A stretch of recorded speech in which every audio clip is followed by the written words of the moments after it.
All right. The meeting is now being recorded. Just for the recording, we just took a vote on the minutes and approved it unanimously. We called the meeting to order with Councilmember Burns, myself, and Councilmember Nusma present. Okay, seeing that there is no public comment, that brings us to our first item on the agenda. Matthew, may I have a motion for that item? So moved. Moved by Councilmember Burns, seconded by Councilmember Nusma. Matthew. Yeah, so this is just intended to be an opportunity for the folks at Deliberation Works to kind of share what they're planning to do, hoping to do. So go ahead, Dr. Easterday. And before we start, is there any, I didn't see any link or packet in the on the committee landing page. Is there anything we can use to follow along, or should we just take notes? I think just take notes. Okay. For right now. Thank you. All right, thank you. Thanks, Matt. And I will share my screen real quick. Can everyone see that okay? Yes. Yep. Great. And I'm happy to send the presentation afterward if you need it. So thank you, council members Reed and Burns and Nusma for having us today. We had a great chat with Deputy Manager Stoneback and Matt last week about what we understood you guys want for PB and the technical assistance we can provide. So what we wanted to do today is just kind of go over who we are, what we think the milestones of PB are, what technical assistance we can provide just to make sure that we can do what you want us to do. And then I have a few points about developing an inclusive process and some of the current risks. So that was about 20 minutes. Does that sound good for today or? Yep. Cool. Great. Okay. And there should be plenty of time. So if you want to interrupt or tell us to go faster, go slower, please feel free. Okay, so first off, who we are. So we're part of the Delta Lab, which is the biggest interdisciplinary research lab at Northwestern. And we've also done a software spinoff called ForgeWorks for our educational technology work. The Deliberation Works team is the subpart of Delta Lab that does open democracy work. So that includes me. I study open democratic platforms in education. Christine, who does design of open democratic processes and technologies. She's formerly from Pew Research Center. Gus does, he's a computer scientist who does online platforms for outreach and facilitation. He's also happens to be from Brazil, the birthplace of PB, and Morgan, who's been analyzing deliberative events and has done deliberative processes for the government of Taiwan around energy policy. So some of our previous projects that we have been technical assistants on are the next generation Illinois platform. So this was crowdsourcing policy ideas from 700 young people across Illinois. This was about, I think 6 years ago or so.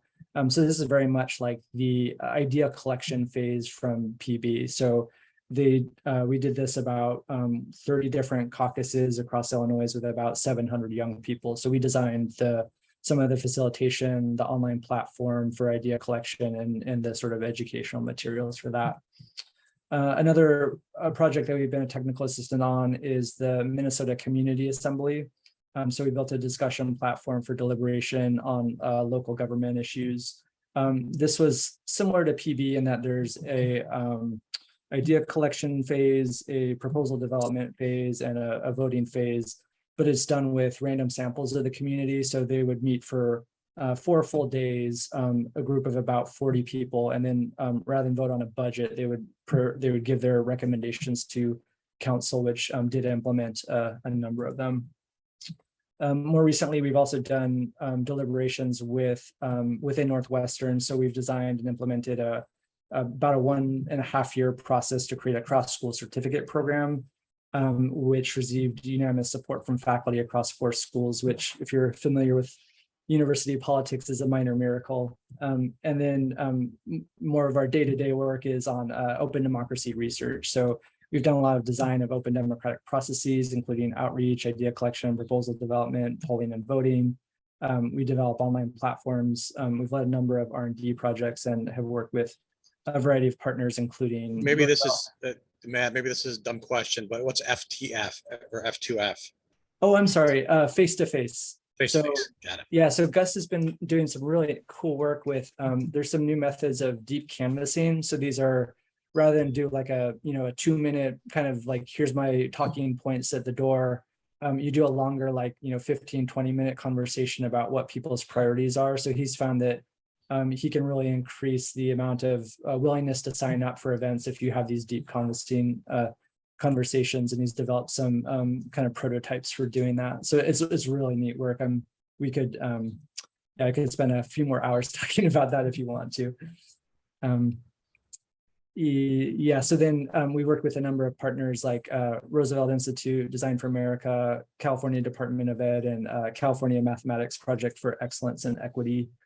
And then some of the other things we bring are a lot of training and curriculum development, which is important for doing PB the first time, recruiting student volunteers. There's a lot of university partners I think would be interested in helping out. And then of course, like campus facilities and grants and so on. So this is a little background about who we are. But what I want to spend most of the time talking about is just how the PB process works and the parts where we think we can be helpful at it. Just to make sure that we're really understanding the RFP well and doing what you need us to do. So here's like the rough PB timeline. So we're currently in the planning phases, but then you do design, outreach, idea collection, proposal development, voting, and evaluation. So in the planning phase where we are right now, there's 3 big goals. So one is allocating funding for PB. In Evanston, you all have done kind of an amazing job in getting a really good sized pot of money. The average across PBs in the US is only about $1 million. So this is a really great starting point for PB. You also have allocated the funding for the technical assistance. And then the last step is funding for staffing and implementation. So everyone we've talked to, both the current Rogers Park PB staff, the former alderman, and the PBP project documents say that you really need 2 full-time staff to implement PB. And that's because the staff do a ton of the leadership on it. So everything from design and outreach to serving as the interface between government and volunteers for proposal development, and then facilitating the different events. There's also implementation costs. So in addition to the staff, PBP recommends about $1 per resident for the implementation costs of running all these different events. So that's kind of like the last big decision I think to make before going forward with PB. Once that's made though, then we get into the design phase, which takes about 3 to 6 months depending on how you do it. So the goals of this phase are, forming the steering committee that's representative of Evanston, writing a rule book that sets the guidelines, and then recruiting and training the outreach workers. So for the rule book design, some of the big questions are going to be like project criteria, like what's ARPA eligible, who can vote. Go ahead. I'm trying to make sure I'm not creating an echo. Hold on. Give me 1 second. So am I echoing or? No. Okay. Are we good on the money side of things? So you broke down, what good PB programs have in terms of funding. Are we good in every area? I know you talked about in some areas we're strong, but I just want to make sure, have we checked all these boxes off? Are we good in every category? My understanding is that there hasn't been money allocated for PB staff.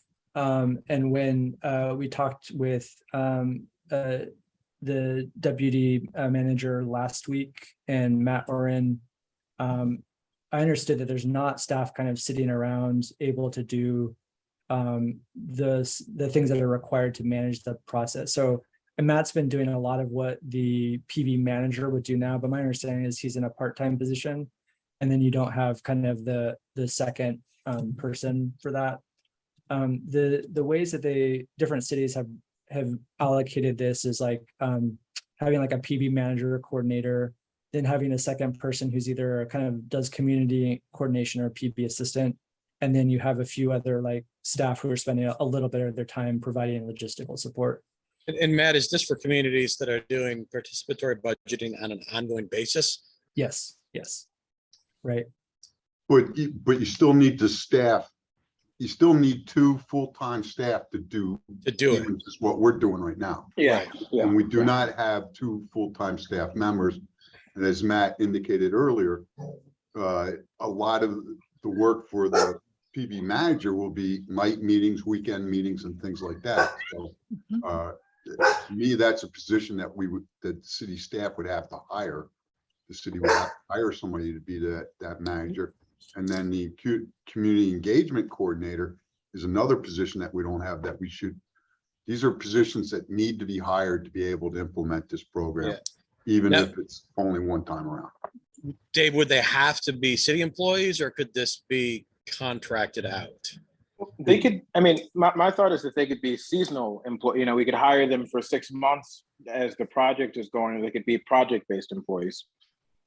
Yeah, Or we could hire consultants. somebody, for a term, the duration of this, and I think it's more than 6 months, but that is one option as well. But then you get yes, I would assume that's what we want to do.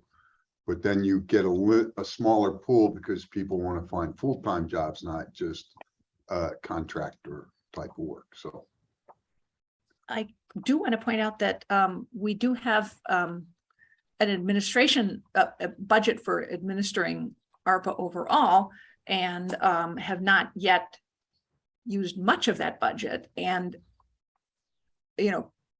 managing or having, working out participatory budgeting was included as one of the things within that budget. So I think that we can be look to using some of those funds that are already allocated for managing ARPA. Yeah, and if I'm not mistaken, we actually have 3.5 million earmarked for participatory budgeting. And if we need to take some of that overhead to I think that makes perfect sense. administer the process, Yeah. whether We it have comes a out of that million- bucket or the other overhead bucket, we got the money. Right. yeah, in my conversation with Sarah, we felt that we had the funds. I think everybody might understand the challenge of hiring people right now, though. too. Yeah, my inclination would be to just hire a consultant to do this, since it's a one-time project-based thing, intermediate term. Really, whatever makes sense, whether it's a consultant or somebody who's on the city payroll for a period of time. Yeah, I'll say- results rather than process are the most important thing. Thank you. Sorry. I'll say that I support, yes, hiring a consultant. I also do think it would be nice to have someone who's on staff. And we know that, campaigns are seasonal. And there are plenty of people who work on, campaigns and have experience doing community outreach specifically and engaging with residents and running operations. This is, participatory budgeting is going to be very similar to running a campaign in the kind of outreach that we need to do to get the folks that we want involved. And so I think those are the kind of people who would be happy to take a 6-month job, particularly right after if we, started that position in November or somewhere around that time. I think that'd be a great time for those people to take those jobs and, be qualified to do it. Makes sense. Some All right. people might also carry into the implementation, because then you have to have staff to actually make sure that the projects and programs are done. And just so, and I know we're going to talk more about this, but just to put it nice and plain, where does, Matt, your organization fit into all of this? Yeah, I'll go way more into detail. So what we understood from the scope of work is that we would be doing kind of the technical assistance role. So a lot of that's like planning the facilitation, the workshops and things like that.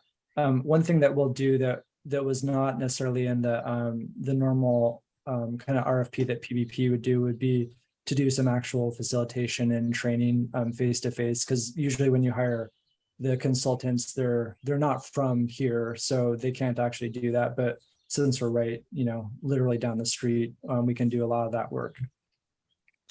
To train the community engagement coordinators and managers? Yeah, so a lot of PB and I will get into it are running these different events and making sure like the facilitation is good. So a lot of what we can provide is designing the facilitation guides. And then one thought, depends a little bit on how the PB manager will want to do it. But one thought we had is like, we can run a model event, design all the materials, all the facilitation guides, bring in all the people who will facilitate other events to observe it, and then do kind of like an additional training with those facilitators. So we're doing both an event and a training of trainers at the same time. Yeah. So we can then get other people to be able to run the amount of events that we want to do. That's perfect. Okay. Yeah. Thanks, Matt. And feel free to continue unless somebody Oh has yeah, any other no, I think your questions are more important. So like, please like interrupt whenever you got one. And then, okay, so then that brings us to the design phase. And so this will be, the main thing here is getting a good steering committee, which presumably most of you, or if not all of you, would be on. But then also having like community partners to decide like what are the rules of the process. One great thing is that we do have some great examples of rule books already. So the PB Chicago book, rule book is really good. The NY City one's like similar, but has like some different ideas about eligibility and voting. So we have some good examples to work off of for that. The main question for us is like, who needs to be on the committee to represent, especially under-resourced people in Evanston?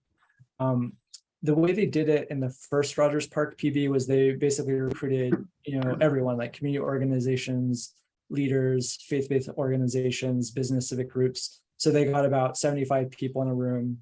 About 40 of them agreed to be on the steering committee, and then about 12 of them did the heavy lifting of designing the rule book. Now that was the first time they were doing this from scratch with no examples, but that's sort of how they got a good representation there. The way I understand it works now is that PB Chicago has staff, Chicago aldermen, community, like 1 or 2 community members from each ward, and then 12 kind of citywide organizations to design their rule book, and they're revising it year to year, not developing it from scratch. So we're going to be more like that kind of situation, presumably. And then so what we could do there is like draft the rule book, draft the project plans, evaluation plans, develop the evaluation surveys and instruments, and then assist with the facilitation of that. So that's what we understood was needed from us at that point. And then in terms of like our expertise, like I said, we've designed a bunch of deliberative processes before. We do research on large group decision making, and we've served as technical assistants on these other open democracy projects. So we feel pretty comfortable doing that part of it. And then the next phase is outreach. A lot of the PB material doesn't talk about this, but it's absolutely critical. So the sort of heuristic is you want to start outreach about 2 or 3 months ahead of time of idea collection. Kind of on average, you want to shoot for getting 200 people to these idea collection events. And so, you'll be familiar with all the outreach methods. It's, print, everyone does print and digital marketing. So email blasts, social media, website, flyers. Community-based outreach is of course like really important for getting, making sure it's an inclusive process. So reaching out to community partners who can bring in people that are not normally included. And then face-to-face outreach, the research shows that this works really well, but a lot of cities and municipalities, it's expensive, so they don't end up doing a lot of it. So I think one of the tricks is going to be trying to figure out like, what's the good balance of like what we have the resources to do and what's going to get make this a really inclusive, equitable process. So at the very least, I think digital marketing and reaching out to the community-based organizations, but also seeing like how far can we get with the face-to-face outreach. For that, we can develop again training guides, do training of trainers. Matt, do you have a sense of the cost to do face-to-face? Yeah, so I think the research on oh, go ahead, sorry. No, I'll let you go and then I'll answer. I think there's, if you calculate the cost of just normal get out the door knocking, I think on average you get like, I think it's something like 16 doors per hour. if you do the deep canvassing stuff that Gus has been doing, it's way lower. It's like, you know, half of that at best. So we've had good luck with, you know, doing a combination of tabling and deep canvassing. So like one strategy that's kind of in between is to go to, you know, like big events where there's going to be a lot of people, and then do the face-to-face outreach there. But then you always have the backup of the, you know, the flyering and kind of mail drops and things like that. But Councilmember Reed, I think you were going to say something. Yeah, I was just going to add for Councilmember Burns and I, who have backgrounds as consultants, that this might be something that we might be well suited to help cost out. You know, looking at what does it cost to you, as someone who's literally run a mayoral race, you know, the last term, or we're part of the field team of the mayoral race last term, and you know, both of us consulting. So I think this is something this committee can figure out, you know, what the approximate cost for running essentially a citywide get out the vote campaign would be. Yeah, and I guess what I want to highlight is I think that the door-to-door, face-to-face really makes the difference. And I think we should do it. So that's why I wanted to specifically call our attention to what it would cost to have face-to-face conversations. You know, I would say throughout Evanston, but certainly and if we didn't have the budget for that, certainly in target areas, we should do face-to-face deep canvassing.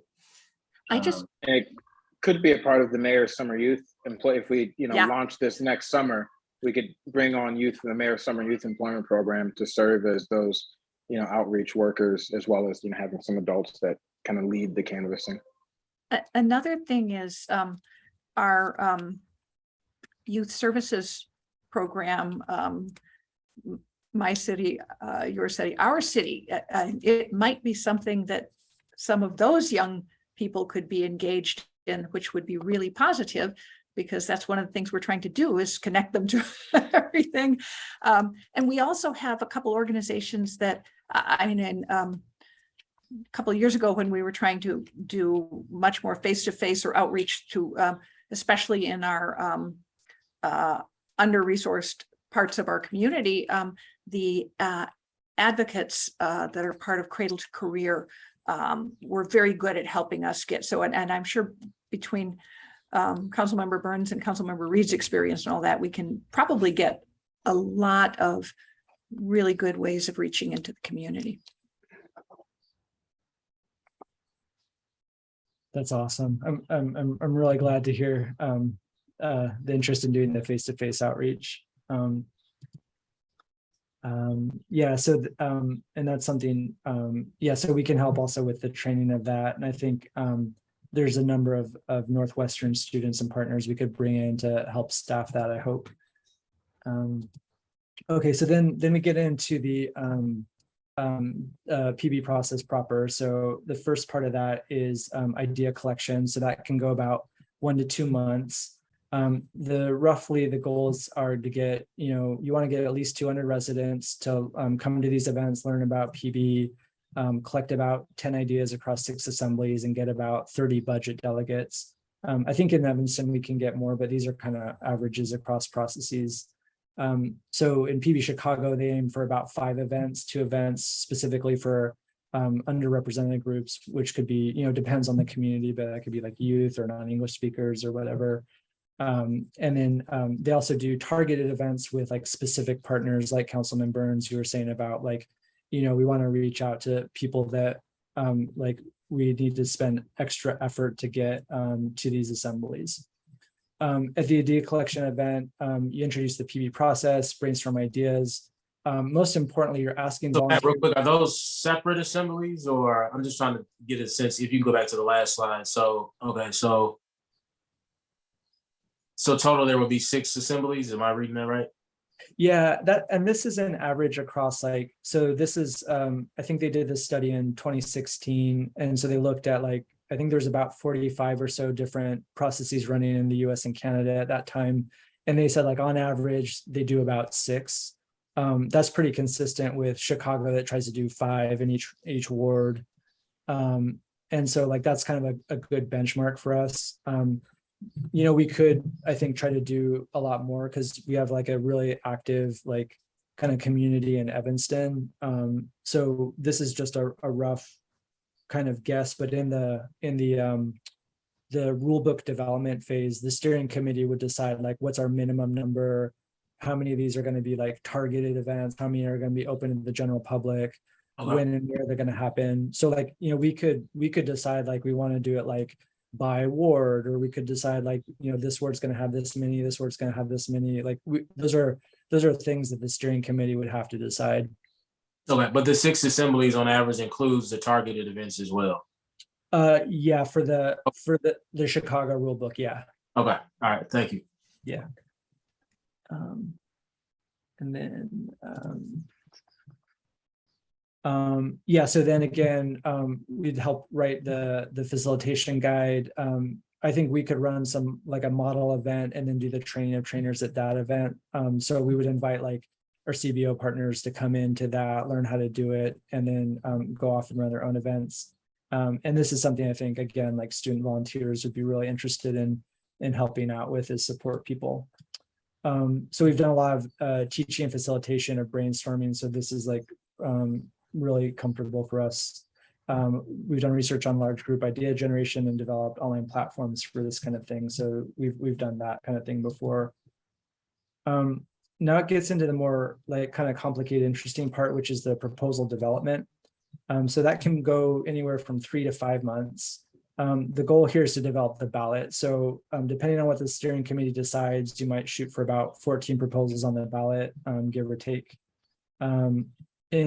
Across all the PB processes, 30 volunteers is the average, but it can go up to 75. I would think in Evanston, we could probably do much above average at that point.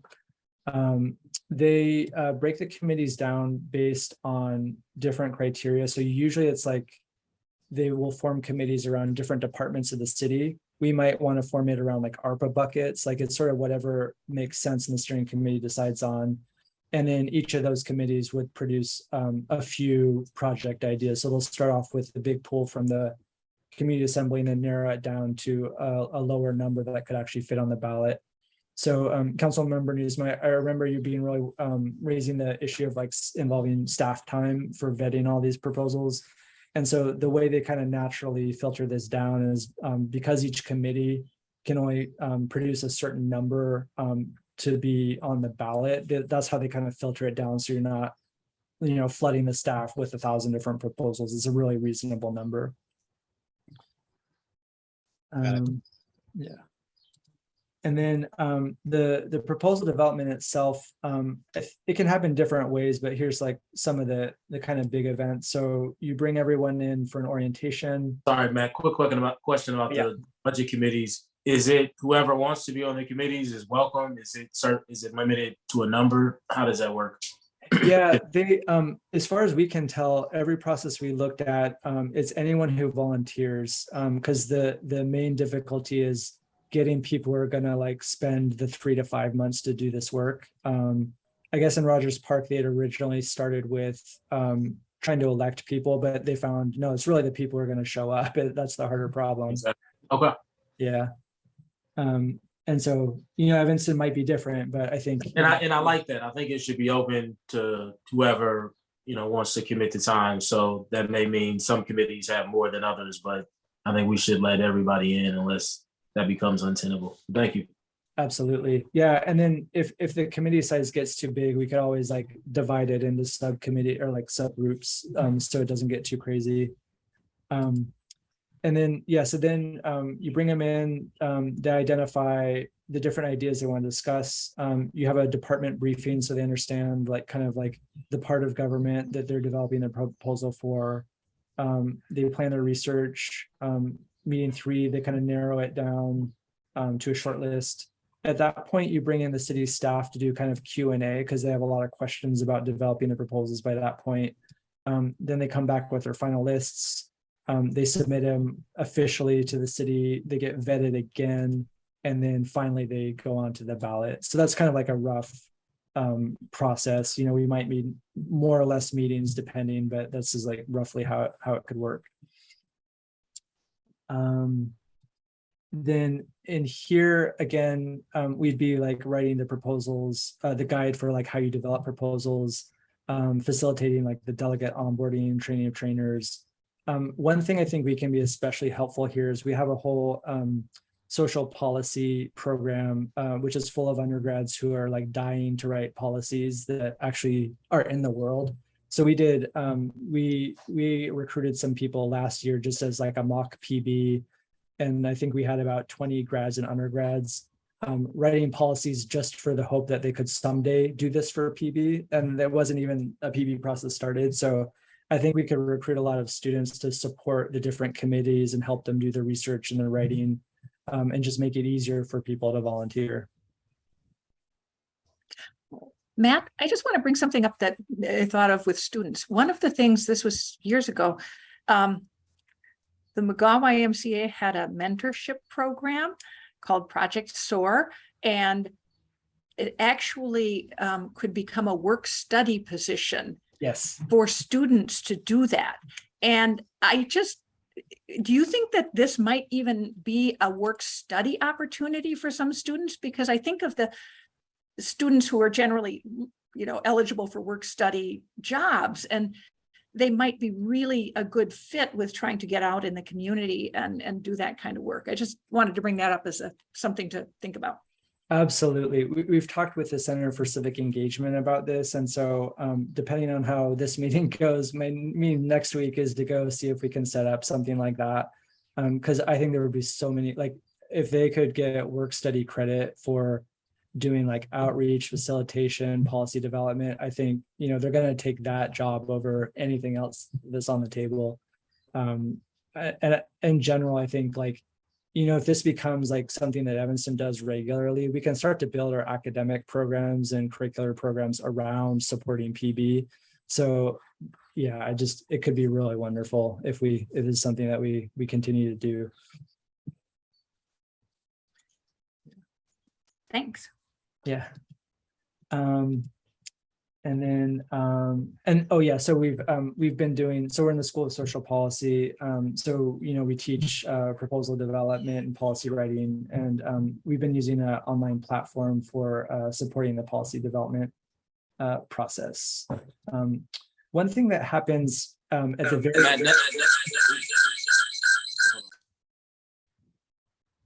there we go. The council comes back in to vote on the winning proposals, or I know there are some grant projects in Chicago where the council action happens on the front end, and then it authorizes the committee or some to make decisions on behalf those of the decisions council. on behalf of the council. So how is PB done typically? But if I can jump in there, yes, it would be done where whatever the community votes on is the final determination. That would be my view, and that's how it's done in a number of places. I'll still let Matt answer, but I'll just Not start final determination, but do we still need to vote on it though officially, or are we authorizing it on the front end? So there's a program in Chicago, a grant program, where they authorize it on the front end, so they literally don't have to take any further action once the projects are determined. None. They can give the money directly to the projects, and that's it. So right. In the wards, in the aldermanic wards with aldermanic menu money, the community makes the decision, and I think an alderman, we would maybe have the power and retain the power to veto something, maybe, but I think we just authorize through the resolution on the front end that we are funding, providing this much funding to the things that this group has provided. And I'll stop there and let Matt answer. Right. As long as there is an established list of the eligibility candidates on the criteria. ballot, right? If predetermined, pre-qualified, spend the money however you want on these things, city council approves it, and then the community takes it from there. Right. No, I don't know what you're saying, but I'll let Matt answer. Yeah, I think as long as they're pre-qualified. I think that's my understanding as well, and I think you all know that how the city rulemaking works far better than we do. one thing we have heard is that so one place where things get a little sticky is in the vetting of the proposals. So a lot of times the committees will come up with things that are either like don't fit into the eligibility criteria or would require like more funding than is available. So that can get really frustrating for people. So making that like really transparent. Another sticky point is where the budget delegates are working with the staff and getting things vetted and through. And then people who have submitted ideas but are not like very into the process are wondering like, oh, why did my idea not get, into the final ballot? So there's also like a transparency and communication issue that's really delicate that has to be kind of managed throughout the process as well. So there's kind of like different levels at which things can get stuck or not advanced, which are completely, above board, but not transparent to people. And I just wanted to add, I think I'll use Chicago's example, but I think the reparations program is actually a better example because it's local, but it's the same thing that the council, previous administration approved the $400,000 for the supportive housing program, but each $25,000 allocation didn't need to be voted on separately. So that was my point. And so it sounds like that's what we plan to do here. That's all. Thank you. Cool. And then so to help a little bit with the transparency part, towards the end of the delegate process, they do project expos. Some cities will do this directly with voting. Rogers Park does it before voting, which I think is smart for the following reasons. So, or first, what this is like it's a science fair kind of presentation. They also do it online where each of the committees explains their presentation and talks with people about it. The goals are both, outreach for voting, so it gets some more publicity that the vote's coming up. But more importantly is the transparency and credibility. It's like, people are coming up and seeing that these are developed by the committees. They get a sense of like how it was developed and why. It's also educating voters about the proposals and then giving some feedback to the proposal developers to do any kind of last minute tweaks on it. In Chicago, they recommend doing at least 2 project expos before the vote. And then when we get into the voting part, that can be about a month process. There's a lot of different methods. So everyone does at least like traditional kind of polling. You go to a spot like the aldermanic wards in Chicago, you fill out a ballot, put in the box. There's also a lot of places are doing place-based online. So it's just the same thing with tablets. So you walk into the office, you use the computer, so it saves some paper.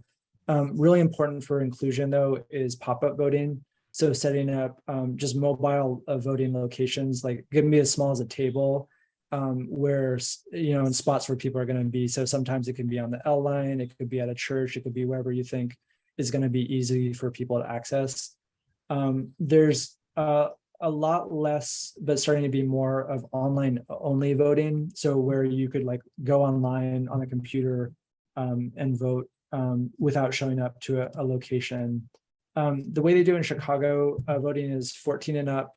There's a lot of acceptable IDs, 5 days of voting at the aldermanic office and 1 big voting assembly event. And then they recommend 2 mobile voting sites for different groups. That might be something we want to do more of. Because that's really the way you reach like different parts of the city. I think it might be interesting to treat online voting like absentee voting in Evanston and have people apply for it. I think of people with mobility challenges, et cetera. And we don't necessarily need to, we could decide how much we want to vet whether or not they have a qualified disability. We could just take them for their word, which is probably the best thing to do. But at least, have them apply the same way they would to do an absentee ballot. It's just a thought. Yeah, that's a great idea. Sorry, there's a siren going by. I think that would be really cool. And if we do a good job on the outreach on the front end, we should be able to like have a pretty good list of people. I know the city has like a lot of good mailing lists by ward about who's there. So that might be another way we can reach out to people and have them kind of pre-register. Has anybody done like short videos about individual things that people could, I think that could be really helpful too. Yes. Because for homebound or just people who can't, get to assemblies, and that would be another way at least to make sure they are aware of what they're voting on.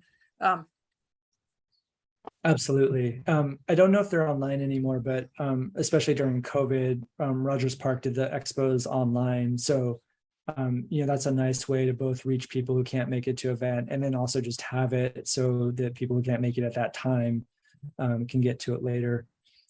So we should definitely, I think we should do that. But that's something that can be stipulated in the steering committee.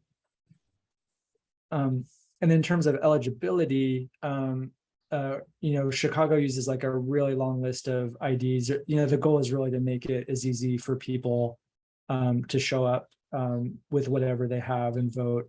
A couple places have also done no ID now. So in New York, they've done, you do like your name and affidavit. You can either vote in person. They also allow online voting with a phone number.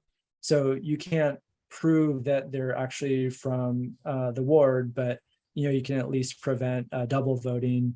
But their logic was that, we didn't really see any problems with fraud when we made it in person. And the bigger problem is turnout. So, let's just make it as easy as possible.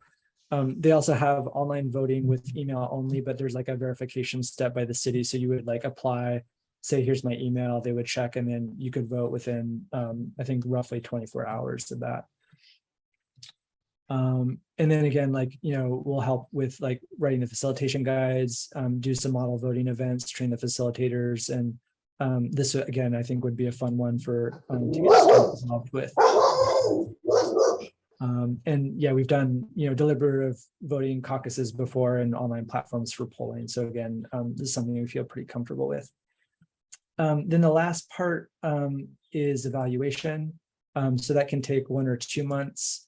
The main data sources they use are, surveys from the different events. They also tend to hold community feedback meetings, especially with the groups that were specifically trying to make it easy to come to PB, like holding events to see did this work for you? Like, what did you think of it? What should we do next time?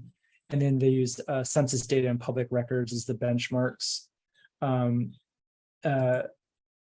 For PB, there's a really nice set of evaluation metrics that have been developed. So there's like these 15 metrics. So we could use that as a starting point.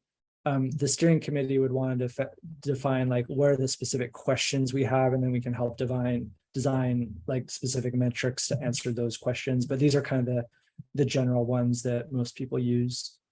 So we would help analyze and evaluate the data, analyze the recommendations, draft a final report to give to the PB manager, who would then give it to the city. And then, we do a lot of research and development. So this is, again, something that we're pretty comfortable doing. And then the final phase is proposal implementation. So that's where it's really handed over to the city at that point. And you hopefully implement the winning projects without too much challenges. There will be some troubleshooting for some of the projects. And a really important part is that the city's communicating back to the participants about how things are going and that these things are moving forward.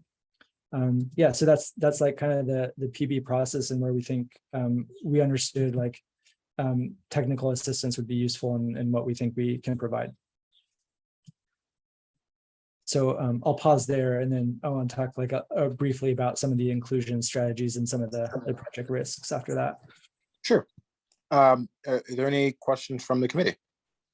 Or any further comments? I'll share some high-level observations here. Keeping in mind that I'm supportive of this, and I'm looking forward to seeing how this plays out.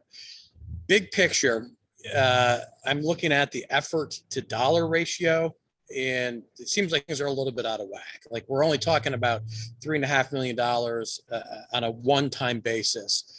And the process we're contemplating here is rather involved, a lot of bandwidth from a lot of players, a lot of people, and it would seem to be, honestly, probably a little bit too much, more than we need for just a one-shot deal. I'm willing to kind of go along with this because there are some intangible benefits. And if nothing else, I'm kind of interested in investing in this experiment in participatory democracy. And we've got the opportunity to engage students at the high school level, at the university level, engage the community in a way we haven't engaged the community before, and learn some lessons that I'm looking forward to perhaps applying in the future in ways yet to be determined. So that's how, in my mind, I can justify this kind of overkill for one-time $3.5 million project. Which, if that was all we were trying to do, I would probably be in favor of a more do it ourselves, just figure it out at a ward meeting kind of a solution. But I like the bigger idea and investing in this as an experiment. So that's how I'm justifying it in my mind. Thank you. And I'll just, go ahead, Councilmember. Yeah, share some thoughts. I don't know. I don't think you can do participatory budgeting in the real sense of that without making an investment. And I think the reason why they even said that you need two and not one person is I remember, I think former Alderman Joe Moore's office had one person, and that person was working overtime and way too much. And so, Councilman Newsman, I think what encourages me about this is what you described would not be true PB, I don't think. I think it would be typical of what we have now, which is a small group of people providing recommendations that council is able to take action on. And I think what we're trying to do here is really get more participation in how we allocate funds. And I think ARPA is a great way to do that, because ARPA, we know on one hand it's about trying to and really trying to help us rebuild the city and serve communities that have been underserved. But also it's generally, I think it's also to do things that we wouldn't otherwise be able to do if we didn't have these funds. And I think participatory democracy may very well be one of those things that would be difficult for us to do, but for these funds.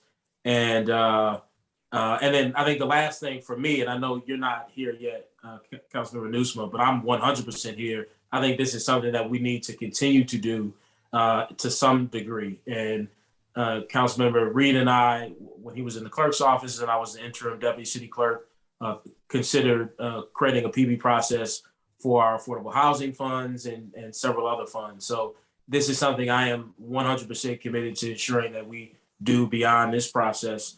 And then lastly, what I wanted to share is I think I just really want to get comfortable with knowing what and again, we can work on this maybe at the next phase, but the door-to-door canvassing costs, the cost to do online, voting for qualified residents, and then hybrid options. I really feel strongly that most, if not all, things we do in the city, there needs to be a hybrid option. I think that's something that we learned during the pandemic, and we need to just we need to learn from it and figure out how to adopt it moving forward, because I get a lot more people even on ward meetings now that I do hybrid than I did in person. And I think the pandemic has something to do about that, but it's also easier to just hop on a phone or a laptop or a tablet and participate. So, but I do know that's a cost, which I think is what has been difficult for staff to accommodate all of our hybrid needs, is that we don't have the staff to do it. So I'd like to build that cost in. What can we do to build out hybrid options for our budget committees? And those are kind of my three areas for now. Yeah, hey, Councilmember Burns, we might not be that far off.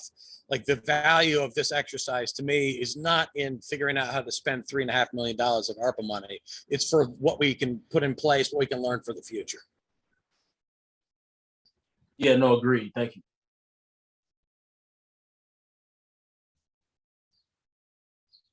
Thank you. Yeah, I was just going to add to Councilmember Newsom's point about the benefits of the experiment. Is also outside of that, and I think you might have mentioned this as well, is just the benefits of getting the community engaged and the education as well that community members get. One of the downsides is we are using ARPA funds, which is not a typical source of funding with typical restrictions that we have. And so we're educating folks not on some, how the general fund works or on how some perpetually existent fund works, but we still are engaging folks and teaching them about government processes, what departments deal with what items. And I think that education also, on top of the experiment, would be worth the expenditure too. That's it. Okay, Matt, you can continue. Yeah, that's awesome. Thank you all for that's really encouraging to hear our council like with such great points about open democracy. So on inclusion, so I want to show some of the like average stats about who participates and who doesn't. Before I do that, though, I want to note that every community is different and these are averages. So these are not necessarily the ones that are going to be the issues for Evanston, but I think they're good to know about. So in terms of age, the people that tend not to be represented are between 18 to 44. Most PB processes do really good at getting, under 18 and over 65. It's not necessarily that those are easier to reach. It's just that, PB processes have been good at figuring out strategies to reach them. For race and ethnicity, Hispanics are especially underrepresented, and to some extent Asians. For income is a little bit mixed. So the under 25 and over 100K are the most likely to be either over or underrepresented. So they're less reliably reached or overreached. For education, there's a really strong trend of the less education you have, the less likely you're being included. And then for gender, there's a strong underrepresentation for males. Building on some of the strategies we talked about earlier, some of the big ways that New York and Chicago have included more people is first making sure that the funds are strategic. So if you want to reach under-resourced people, you have to make sure that the money can be used for things that are important to them, like housing, jobs, and schools, less so like, parks and one-time expenditures. Also greater amounts of money get more people out. And, Evanston is doing great, I think, on both using ARPA money and having a good pot of ARPA money for that. The second kind of key strategy is making sure the grassroots leaders are involved throughout the process, from design to leadership to evaluation, especially looking for people who are already doing a good job mobilizing different marginalized communities, making sure the events are accessible, and that can mean a lot of different things. So making sure they're at the right time, the right place, they have good facilitation, using like the mobile voting stands, making it fun, and then of course targeted outreach. So all the things that we can do, whether face-to-face recruitment, hiring additional canvassers, to make sure that we can reach everyone in the city. So those are kind of the general strategies. And then just a last note on like the current project risks, I think, are making sure we have the resources for staff and implementation. I think that's the most important thing. In terms of time, if we use the kind of the standard schedule, we're a little bit behind. So we'll need to like shorten or overlap particular phases or potentially move when you want the voting to happen by. Right now, this is like assuming we're finishing voting by September 1st.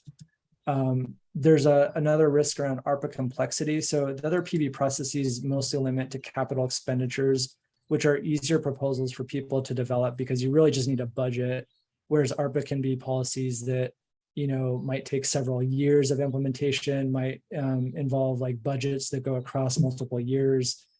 So that's going to require that we have sufficient time to develop support for people to develop complex proposals, and then time for staff to vet them. One thing we might do is bring in some of those university policy students to help with that. And then of course outreach, like we can't do enough outreach, and the more we can do with connecting the community-based organizations and face-to-face, the better we're going to be at including everyone.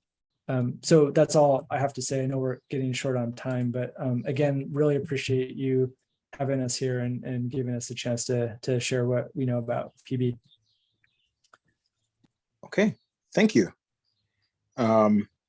I suppose all of the questions have been asked already, but if there are any further questions or comments. Just want to add translation costs after what we just heard. really trying to understand what that cost would be to make sure that the materials and as much of this process as possible is accessible to different people with different language needs. What's our time frame here? When would we be launching this and when would we be voting? I think it would make sense for us to, I would like to see the voting take place over the summer.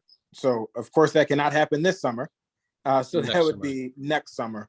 I think it's when the voting would take place. We'd likely launch, starting in the winter. And so some of those assemblies could take place in the spring. And a lot of the outreach taking place really in spring and summer. And Sarah, that leaves us enough time to actually spend the money and remain ARPA compliant. It should, because we have until 2024 to allocate. 2024 to allocate very specifically to 2027 to things spend. and to 2026 to implement. And I think that should give us enough time, but that will have to be one of the criteria for what's eligible, obviously. Yeah, got it. And I'm also thinking in terms of the redistricting and outreach we are going to be doing on that over the next year. This participatory budgeting won't overlap with that. Mm-hmm. No, not that it would be bad if it did. I'm just sorting my schedule out in my head for the next couple of years. There's always a lot going on. Yeah. Sure, I did have a quick question that I think is important for this discussion and others. I get that the money needs to be, that we need to allocate the funds or commit them, and then we need to actually allocate them, send them, out of our funds or whatever the need is. I don't understand the other part as far related to housing, that the development itself needs to be completed before 2026. That I'd like to see that where that is represented in the ARPA guidelines, because I get the first two, like we need to, identify where we're going to send it and allocate it, but I want to make sure that the guidelines are clear that if we did a housing project, for example, that literally the project itself, the building would need to be constructed by 2026. Well, the funds need to be expended. I think it is yet to be determined if there are ways to get around I'm giving an example. Say there was, to do a housing project, there was a acquisition cost. So the question is, and these are things that I would have to just look into, would acquiring the site be considered an eligible cost, even though and put ARPA into that, well, the rest of the money that supports a project might be after that. Those are types of things that I'll have to look into. There's a lot of things that are being worked out right now, especially in the housing area. I have actually been talking with a developer who's working on a tax credit project, not in Evanston, but where they're trying to layer ARPA in with low-income housing tax credits. And IDA is going a little bit out of its mind trying to figure this out, because what happens is when you have a grant that's coming in, because you have to do ARPA, you can't do it as a loan, even a forgivable one, as you normally do. It changes the basis for the calculating the tax credits. And so they're separating it into two different financial transactions. It sounds kind of crazy, but they're working it out. So I'm hoping they'll have those things worked out so that we don't have to try to work them out. But I think that there are going to be ways to, we won't be able to do everything, but I think that there are ways that there could be very meaningful housing things done with ARPA.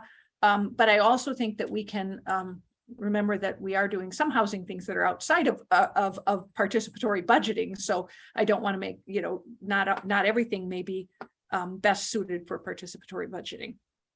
No, I understand. I based on what I've read, I'm under the impression that as long as the ARPA money is spent, which in the example you gave, the ARPA money is the acquisition money. So as long as the acquisition is complete, I can't see how they would say how we would then fall out of the guidelines, because the development itself we may not be involved in that at all. And ARPA money may not be involved in the money that actually develops the site. As long as the acquisition is final, I think we should be well within the guidelines. So, but for example, if you're running up against the deadline, could you just pay the plumber in advance, even though he hasn't installed the pipes? Nope.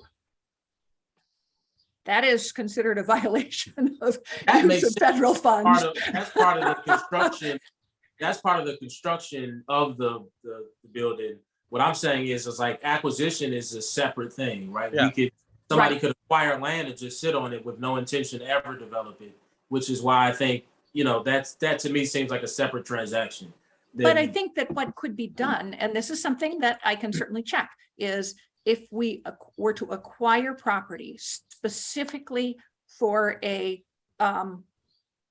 housing project that addressed the needs of our lower income residents or something like that, if that were clearly, stated in the acquisition is for this purpose and this will be carried out, I can certainly look into whether or not something like that could be done. But I also think that we can look at, as I say, look at doing that sort of thing outside of the participatory budgeting process too. So I think, and I'm bringing it up. If I can jump in, things, but I'm bringing it up both for this conversation, but also there are the conversations we're having about other things. But I think it's still important for these discussions as well. But thank you. It is, because it's like, how do you put things in the best places to be able to implement multiple things that we want to accomplish? Yeah, Matt, if I recall on a previous slide, you said typically there's 14 candidates on the ballot. Yeah, that's up to the steering committee. So that's like 14 is like an average across PB. So you could decide if you want, the steering committee could decide like different min and maxes. Yeah. So how is this going to work with our $3.5 million to spend? And it's not, winner takes all. It's kind of it's ranked choice Winner takes voting Trump. essentially. Yeah. Right. And No, it's more like proportional. Well, I mean, if I'm the Jonathan Newsma Foundation and I'm on the ballot for $100,000, is it $100,000 or nothing? Or might I get 75 if that's No, it's $100,000 or nothing. Yeah, I think it's important to make sure that the projects are funded at what they are budgeted at, because otherwise you wind up in a situation where you can't implement it, and that Right. makes it a real problem. Right. So, we'll have to see how this all shakes out, but it will get kind of interesting to, come up with X number of projects that one way or the other add up to $3.5 million or whatever, 3.5 minus overhead costs. Can I break in just for a second? I have a hard stop at 3 o'clock, and I'm more concerned about the very next steps rather than the future steps that the conversation's going on now. If you look at the screen that's up right now, and looking at our attempt to try to vote next summer, they're showing voting in August and September, which is, the next summer that we're looking at. However, we're already in May. We haven't a signed contract with them, and I believe that the PB manager would need to be on by when, Matt? Looking at this schedule right here, by October? I mean, as soon as possible, because the PB manager is the one that really pushes things forward. Yeah. So again, I'm looking at asking, I guess, how do we go about looking for direction from the council members, from the committee? How does staff go about getting these two FT positions? Yeah. So I can answer that because I'm looking at this calendar. Let's shift it to starting or the voting and the evaluation period happening next summer as opposed to August, September. It looks like we would want to have hired that the positions that you're discussing now, directors or manager Stoneback, we would have wanted to hire them at that first bubble that says May. And so I think shifting this, to next summer, maybe we want to have those people on board by, October, November. You know, This is voting next summer. What's currently on there now is voting. no, it next says summer. voting, it says voting in August, September of this year. No, that's No, I think August. Oh, I'm sorry. September Yes. May is, 20. Okay, I'm sorry. May is, yeah, last, what is that, last month, you know? Well, yeah, it says today. Yeah. Yeah, but I'm sorry. Yeah, it says it still is next year. So then, yeah, By next So- May, we should be in, it looks like, what is that, proposal development or something? yeah. We should be in design now. We're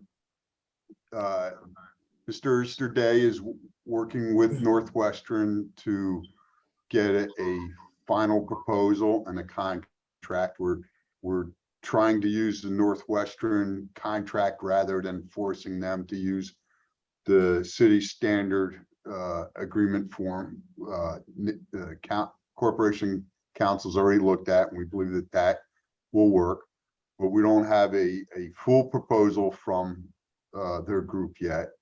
When we get that, we have to go to council to get that approved, because that's $100,000. And then I would assume at the same time, we're going to say, seek permission to hire contractual employees or consultant to be the manager and the, I forget what the other position is, the outreach person. Yeah.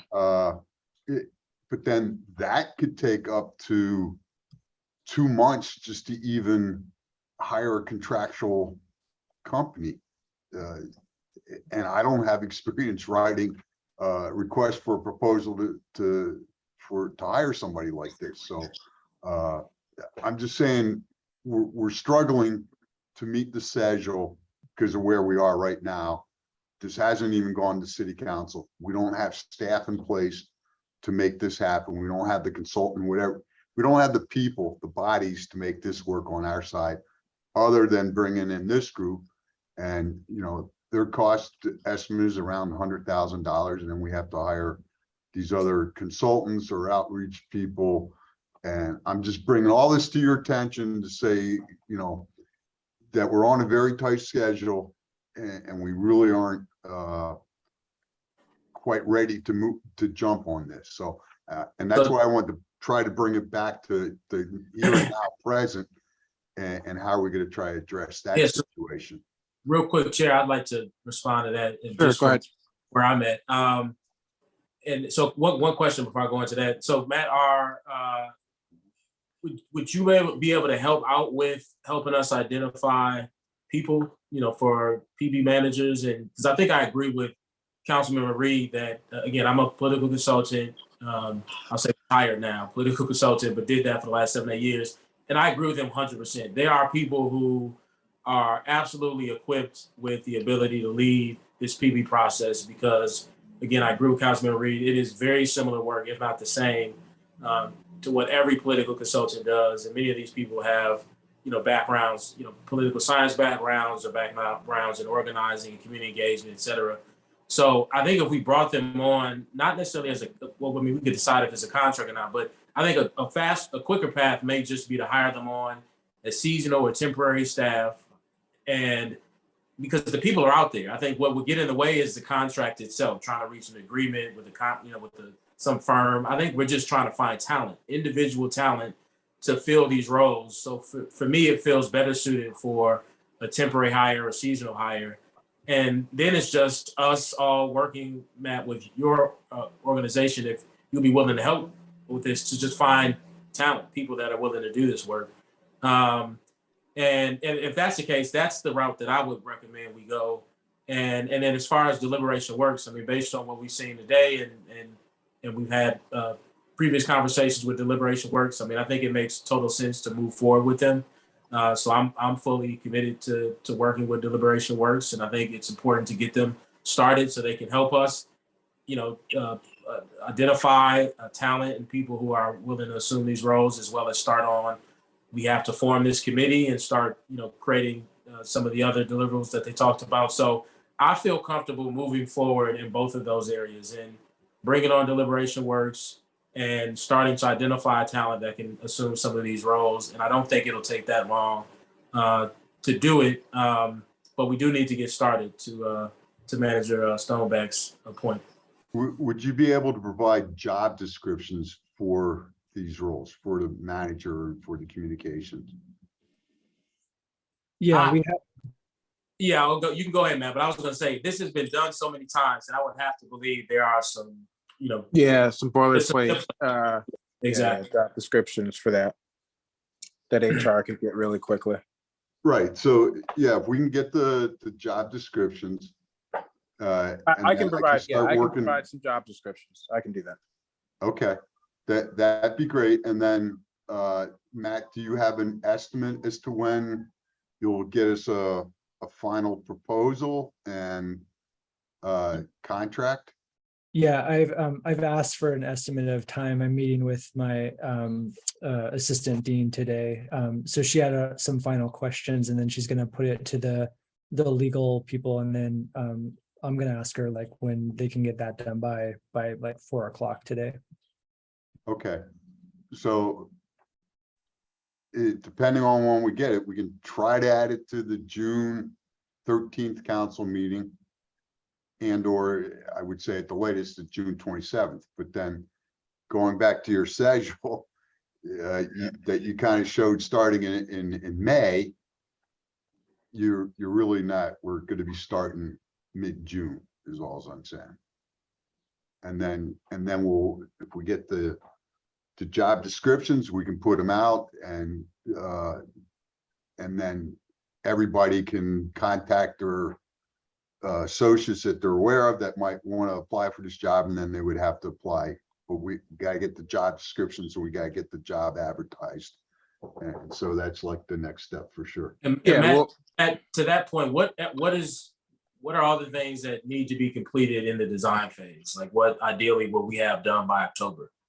Yeah, so the design phase is, I'll go back to the slide, but it's basically forming the committee, doing the, sorry, the wrong one. It's forming the committee, the rule book, and then starting on the training of the facilitators. So like in my fantasy world, like we take the PB Chicago book, we all look at it, say great, and then like it's done. But if we go too fast through that part, there has to be community buy-in that this is a fair and good process. So, it's going to take a while to get, figure out who the right representatives are, and then make sure everyone's on board with it. And I guess, I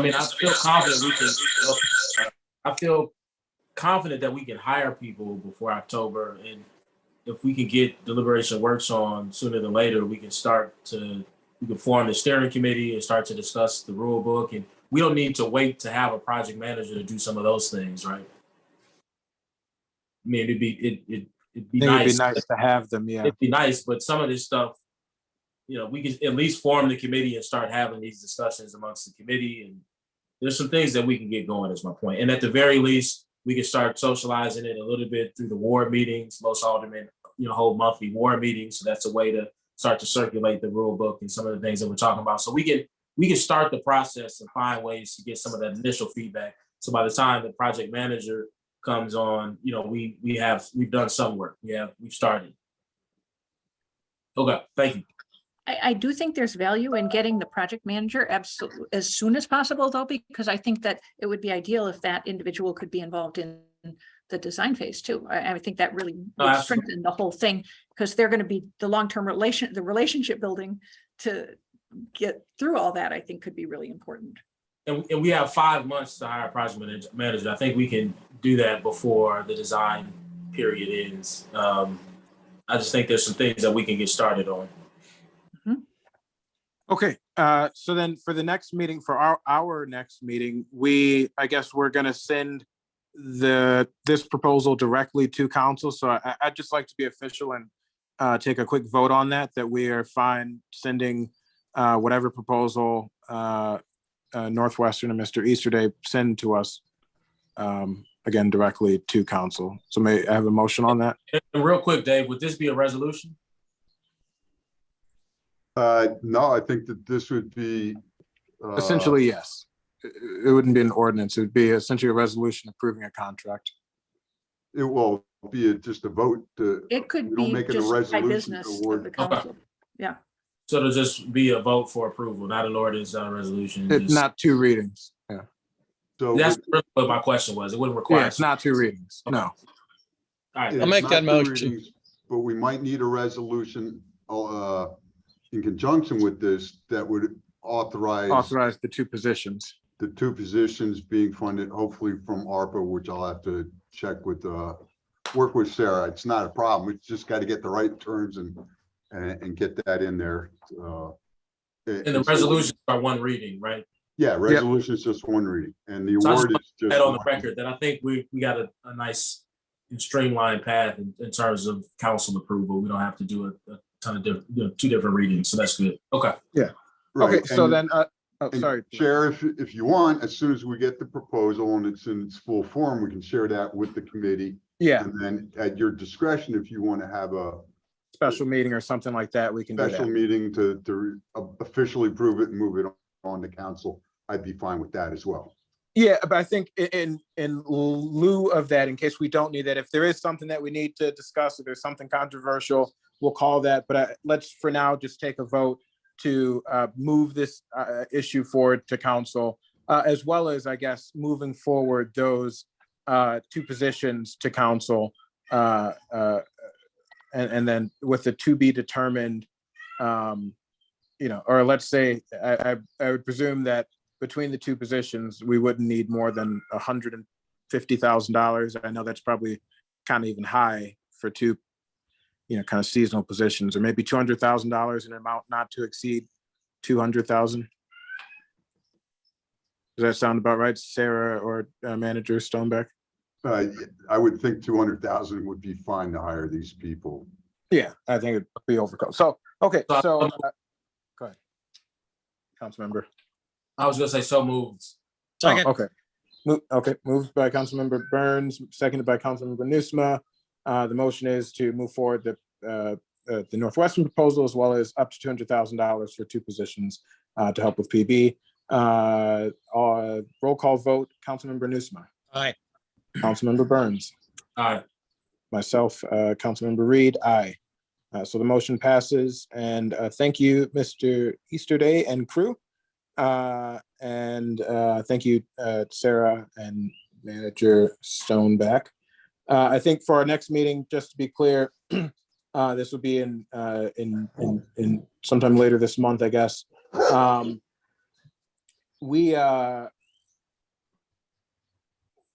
What do folks, I guess now that we've gotten here, I think the next step is to start formulating what the